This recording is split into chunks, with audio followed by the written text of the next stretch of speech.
नमस्कार दोस्तों, मैं सनी शर्मा फिर से हाजिर हूँ अपने चैनल गुरु गोरखनाथ पे और स्वागत करता सभी भाई बहनों का। आज मैं फिर से हाजिर हूँ एक नई जानकारी के साथ कि मंत्र आप लोग चलाते हो जब, तो मंत्रों के द्वारा जो भी दर्शन आपको स्वप्न में होते हैं, आप जिस भी देवी देवता की पूजा करते हो तो वो दर्शन साक्षात क्यों नहीं होते, अब सीधे सामने आंखों के क्यों नहीं आते, खुली आंखों से दीदार क्यों नहीं होता है।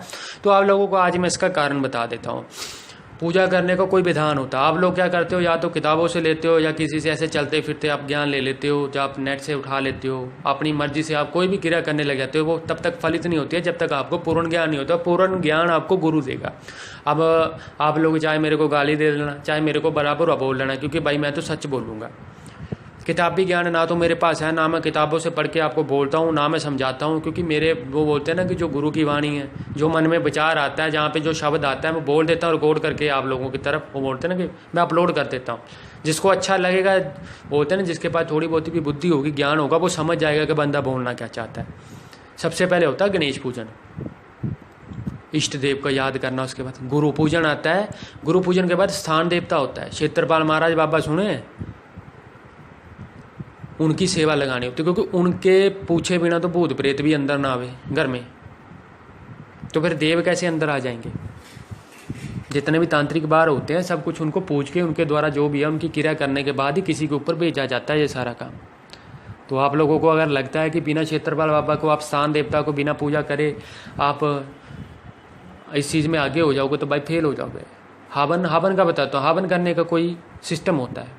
अग्नि जला ली तो सबसे पहले आहुति जाती है भाई अग्निदेव को, फिर जाती है वायुदेव को, जल देव को जाती है, फिर आता है गणेश पूजन, फिर इष्ट देव की जाती है, फिर अपने पितर देव की जाती है, औत देवता की जाती है, इकट्ठी जाती है ये आहुति। उसके बाद आपके वो बोलते हैं ना कि गुरु मंत्रा की आहुति जाती है, गुरु का नाम लेके जाती है। उसके बाद स्थान देवता के नाम की जाएगी। उसके बाद 33 करोड़ देवी देवता का आवाहन करने के बाद ही आप लोग ये क्रिया करने के बाद फिर आप उस हवन में बैठते हो, फिर आपका हवन फलित होता है। तो ये सोच और समझ की बात होती है। अब किसी को बोलते हैं ना कि भाई ज्ञान जो होता है, ज्ञान तो बातों में होता है। गुरु जो देता है, गुरु भी बोल के देता है। गुरु डायरेक्ट सर पे हाथ रख के थोड़ी देर आप लोगों को मैंने दे दिया। अब मेरे गुरु ने मेरे को तो मंत्रा दिया खाली, भाई मेहनत करी है, उनके अकॉर्डिंगली चला हूँ, उनसे बढ़ के कभी कोई क्रिया नहीं की। जहाँ पे उन्होंने बोल दिया कि ये चीज़ नहीं करनी है, नहीं करी। अध्यात्म के रास्ते पे चलते हो भाई, स्वप्न तो डेली आएंगे आपको, कुछ ना कुछ चीज़ें देखेंगे। कभी मार कुटाई दिखेगी, कभी कोई स्वप्न देखेगा। आधी चीज़ें याद रहती है, आधी नहीं रहती हैं। तो कैसे याद करना उनको, क्या सिस्टम है, कब याद आएंगी? जब आपका टाइम पूर्ण होगा, जब आप निपुण हो जाएगा उस चीज़ में। निपुण का मतलब है जब आप एक लेवल होता है, लो लेवल है, मिनिमम है, मैक्सिमम है। जब आप मिनिमम से ऊपर चले जाओगे, मैक्सिमम के नज़दीक होगे, तभी आपको समझ आने लगेगा कि ये वेद क्या है, गुरु का ज्ञान क्या है। तब उस टाइम आपके वो बोलते हैं ना माइंड में, वो परमात्मा आपको उस टाइम सद्बुद्धि बख्शेगा। तब निकलोगे ये सारे संसारिक जीवन से जो आप फंसे हुए, इसमें लोभ मोह माया में फंसे हुए हैं। तंत्रा मंत्रा यंत्र या ज्ञान कुछ भी, अध्यात्म का रास्ता कोई भी जरूरी तंत्रा मंत्र नहीं आता है। अध्यात्म के रास्ते पर चलना, किसी भी मंत्र का जप करते हो, मंत्र तभी फलित होता है जब अपना भाव से ही होता है। ईर्ष्या भाव नहीं होता मन में। जहाँ पे तो बंदा कुछ भी करता दूसरे को ठोकने के लिए पहले करता कि मैंने उसका बेड़ा डुबोना और अपना बेड़ा आगे निकालना है, तो कैसे सिद्ध होगा वो चीज़।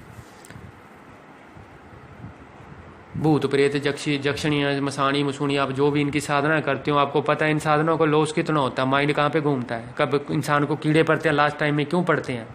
नकारात्मक शक्ति लेके घूमोगे अपने साथ, ये शक्ति आपका दिमाग से गलत काम करवाएगी, कभी ना कभी आपको फंसाएगी उस जोड़ जमेले में।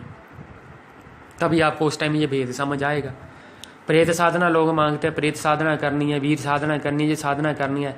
आपको पता है कि प्रेत साधना करने के लिए क्या करना पड़ता है और कितनी, वो बोलते हैं कितनी चाहिए। जब भय पैदा होता मन में, तो तीसरे दिन भी जाके क्रिया नहीं होनी आपसे। और ये साधनाएं तभी होती हैं जब आपको, ये सारी साधनाएं जो काल रात्रि में होती हैं, 11 बजे के बाद होनी है ये साधनाएं।